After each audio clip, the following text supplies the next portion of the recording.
शुक्रिया जनाब स्पीकर, मौजूदा जो PSDP के मुतालिक यहाँ पे ख़दशात ज़ाहिर किए जा रहे हैं, मैं समझता हूँ कि वो बेवजह नहीं हैं। अगर पिछले 2-3 हुकूमतों की कारकर्दगी देखी जाए तो वाकई में PSDP मर्ज़ी के मुताबिक बनाई जाती थी। हुकूमत में जिनकी ज़्यादा से होती थी उनकी मर्ज़ी के मुताबिक बनती थी।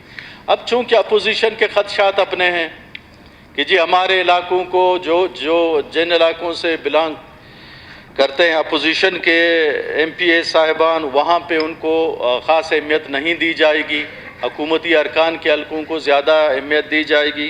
ख़दशा दुरुस्त है, लेकिन जिस तरह के आप सब के इल्म में है कि मौजूदा यही PSDP इसके बाज़ स्कीमात के नंबर जो हैं वो इस वक्त हाई कोर्ट में ज़ेरे बहस है।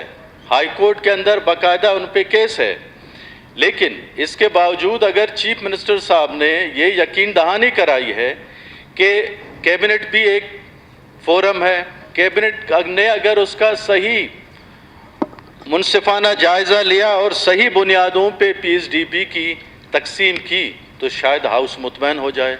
तो मेरी अपोजिशन के दोस्तों से गुजारिश है कि एक दफ़ा काबीना का फ़ैसला आने दें।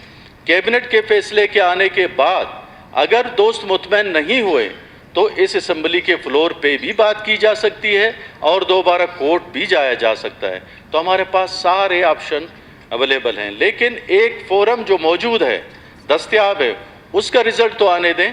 यही मेरी गुजारिश थी कि उसके रिज़ल्ट तक हम इंतज़ार करना चाहिए।